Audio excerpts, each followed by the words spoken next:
I want to thank Eyecelerator for allowing us to present here today about our novel and exciting gene therapy for dry AMD. What we believe that we're targeting here is a potential cause of dry AMD. Not a consequence, but a cause of dry AMD. With the opportunity for a one-time treatment with lifetime benefits to truly have restoration and normalization of photoreceptor and RPE, not only function, but morphology as well.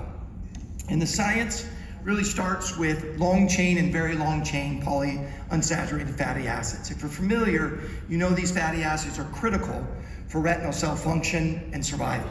And two primary activities that they help facilitate is visual signal transduction and mitochondrial function. Without these very long chain fatty acids, these activities don't operate efficiently. Well, how are these fatty acids made? Well, you actually can't get these fatty acids, these particular very long chain fatty acids from your diet. They're only made endogenously. You get the precursor fatty acids from your diets, like fish oils. You might get DHA and EPA. But then your body takes over with a series of enzymes known as ELOV-L enzymes, which essentially just stands for elongation of very long chain fatty acids, where they add carbon molecules to the dietary fatty acids you get to create these very long chain fatty acids. The one critical enzyme in this biosynthetic cascade I want to focus on here today is ELOV-L2. ELOV-L2 is responsible for taking the longest chain fatty acid in your diet, which is DHA, and converting it to the first endogenously made fatty acid, C24. And then thereafter, other enzymes take over and make these critical fatty acids necessary for retinal cell health. What's the link here then between these fatty acids and macular degeneration? And this is data from Paul Bernstein from the University of Utah at a presentation that he did.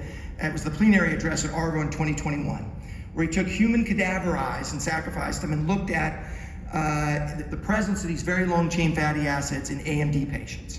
And what you see here in the black and the gold bars are essentially age-matched controls. So if you took somebody who was 75 years old, who didn't have AMD, and 75 years old who had AMD, and then compared the levels, you saw a significant drop-off in the presence of these very long chain fatty acids in AMD patients, which suggests that there's a correlation here.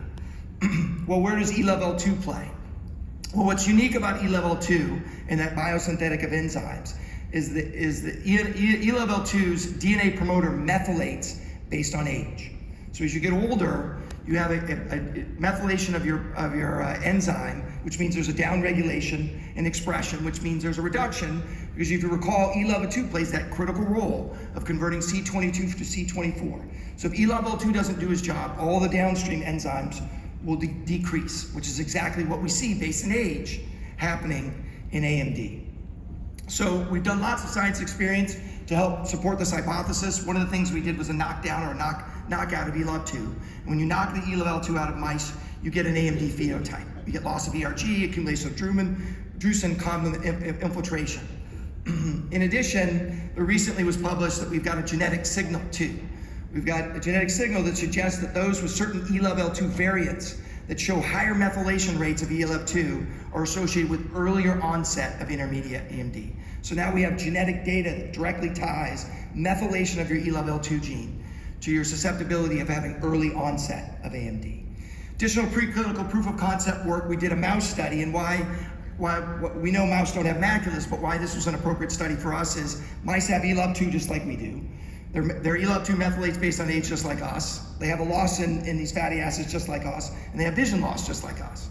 So we just did a study where we raised these PUFA levels, these critical fatty acids, in mice, and the results that we saw were remarkable. We saw a restoration of retinal function and morphology 5 days after we gave a single injection. 5 days. We saw in a number of what factors we looked at, but improvement ERG, dark adaptation response, and then also retinal architecture, where you can see the bright field on the right, the graph on the right, you look at bright field, that's that RPE layer, where you see almost like a rejuvenation of the retinal architecture that's happening in these mice. Pretty dramatic.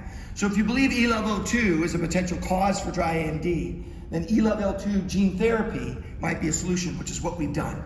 We've built a construct, uses AAV8 with a single subretinal injection. We've already tested it in non-human primates, where we saw penetration and transduction in the right tissues, turns on of expression, increasing these very critical fatty acids in a tolerable way. Our next step is to run a phase 1/2 human proof of concept. We've already met with the FDA. We also met with St. Vincent's in Melbourne to look at a study in Australia, which is probably where we're heading.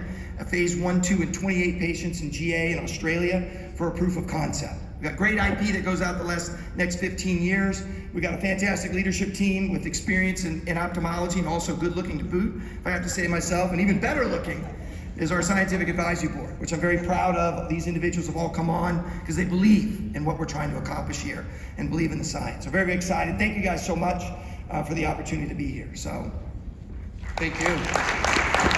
Any questions? I think that, you know, these lipids play a big role in the resolving pathway. So not only do they reduce the inflammation, but they help actually promote, regenerate tissue. So I think, you know, if you haven't looked at it, take a look at the resolving pathway. I will. Thank you. Yeah. Well, thank you very much. I want to thank all the speakers for staying pretty much on time. I'd like to have Alan Host sort of close us out.